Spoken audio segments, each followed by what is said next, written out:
President Trump. Jabin Botsford, The Washington Post, The Morning Plum. This morning, Fox and Friends aired an interview with President Trump, in which he hailed the National Football League's decision to herd African-American players prone to kneeling during the national anthem into locker rooms, sparing NFL audiences the uncomfortable spectacle of accomplished black athletes protesting systemic racism and police brutality.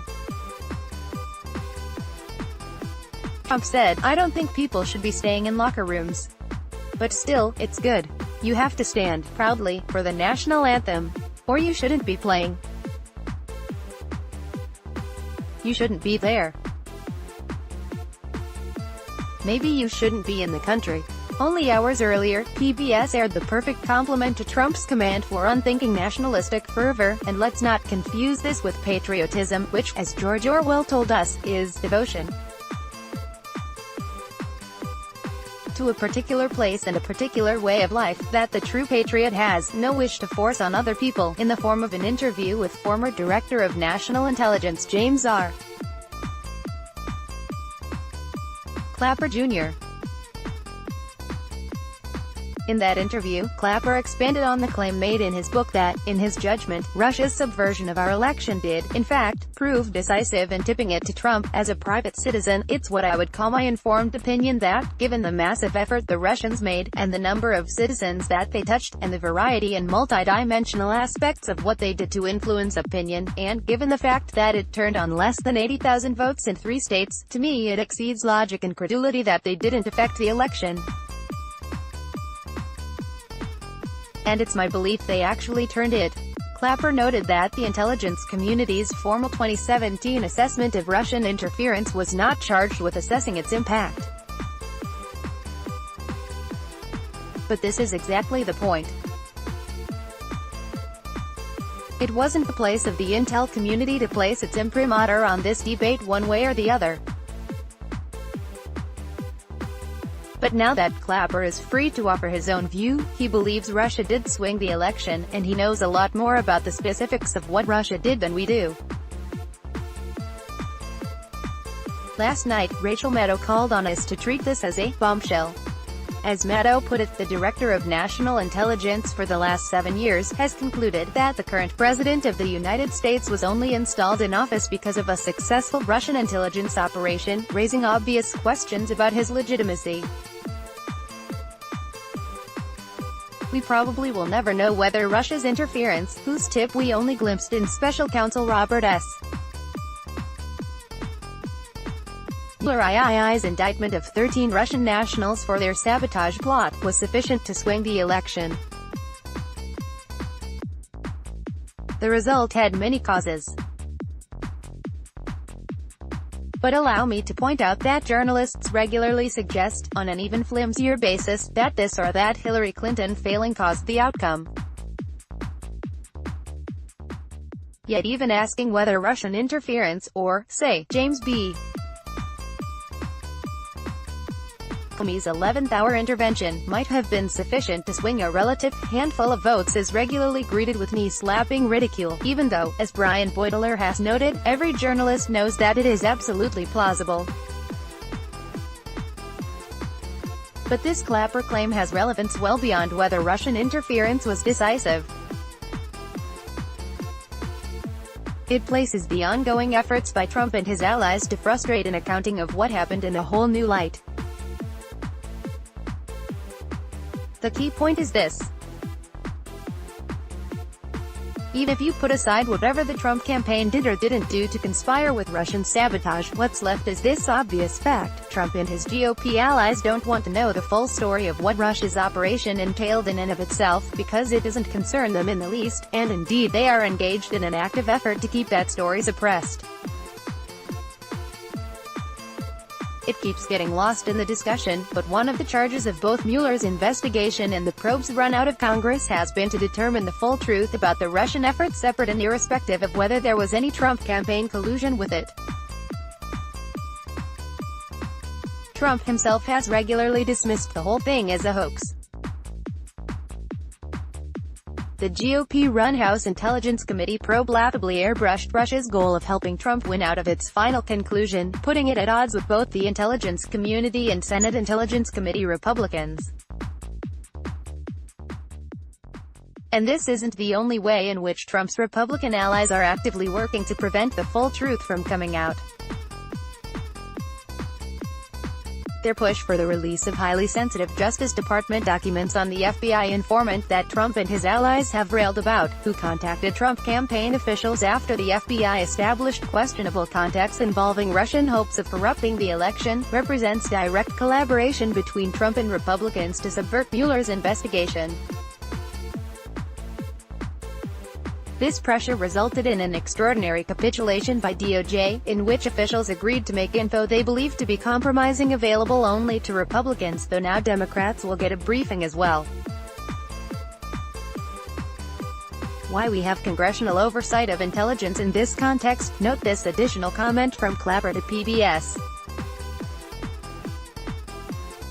He referenced the importance of what he called enlightened congressional oversight of the intelligence community. The members of oversight committees, Clapper said, have a special burden, because in conducting this oversight with special access to secret information, the members of those committees have to represent our citizens, to make sure what the intelligence community is doing is legal, ethical, and moral. Whatever you think of Clapper, he is pinpointing the core difficulty here.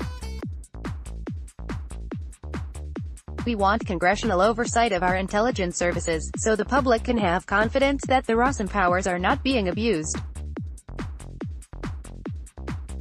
But there comes a point at which legitimate oversight gets weaponized and perverted into its opposite, a bad faith political effort to subvert legitimate law enforcement activity and prevent accountability and justice.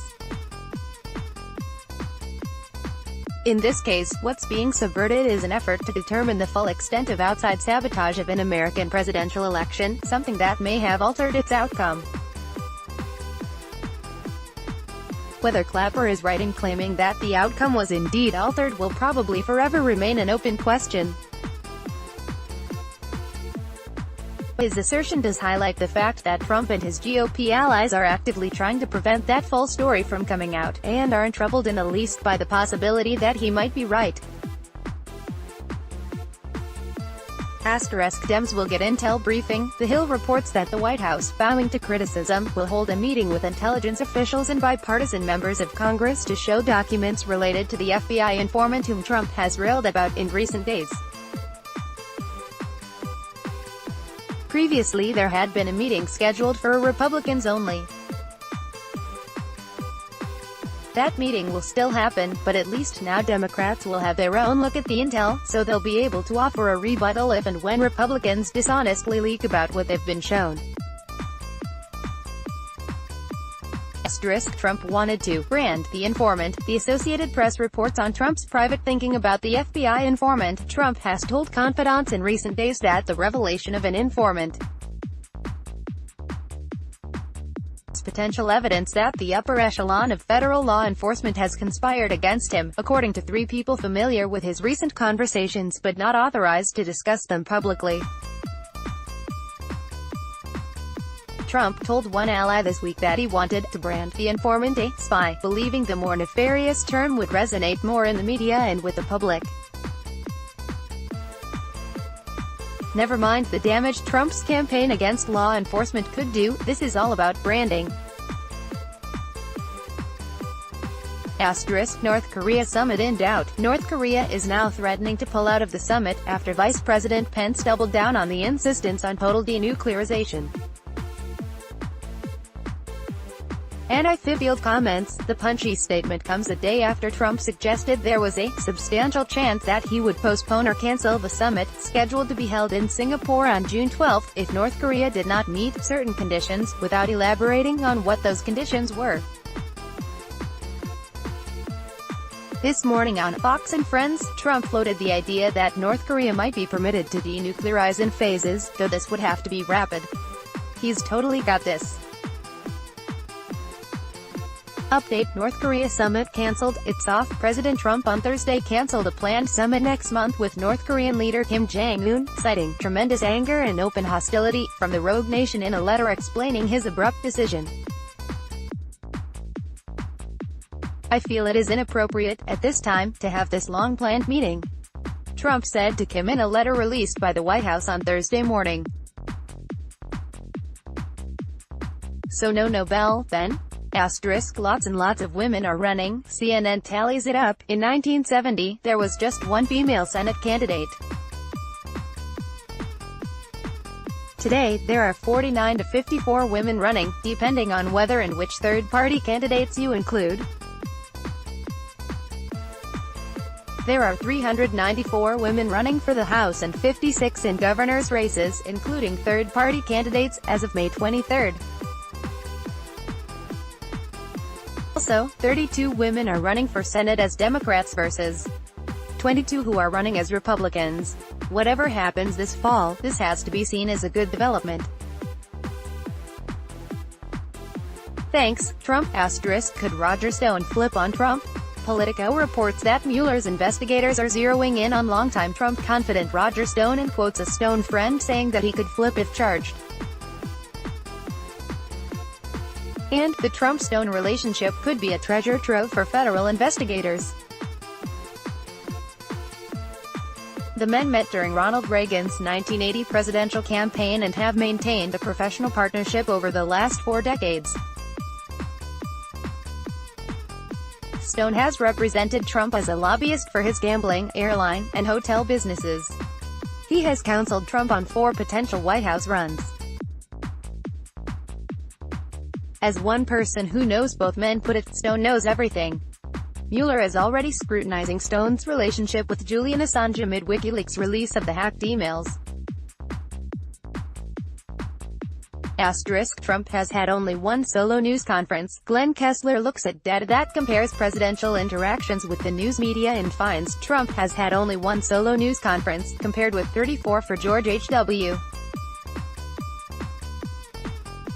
18 for Bill Clinton, 13 for Obama, 9 for Reagan and 5 for George W. Bush. As Kessler dryly notes, pressers are helpful for presidents, because it forces them to confront possible contradictions in their policies. Which, of course, is exactly why he doesn't hold them. Asterisk Trump tests Christianity, E.J. Dion Jr. reports that Bishop Michael Curry, who preached at the royal wedding, is leading a vigil to the White House to offer a Christian critique of Trump. Dion comments, "This is a testing time for the country as a whole, but the moment presents a particular challenge to the Christian churches." Trump, after all, won a substantial majority of the vote among white Christians. The battle within Christianity is at least in part between those who would use faith as a means of excluding others on the basis of nation, culture and, too often, race, and those who see it as an appeal to conscience, a prod to social decency, and, yes, as an invitation to love. One has to wonder if there is anything Trump could do that would cost him substantial support among white evangelicals Christians.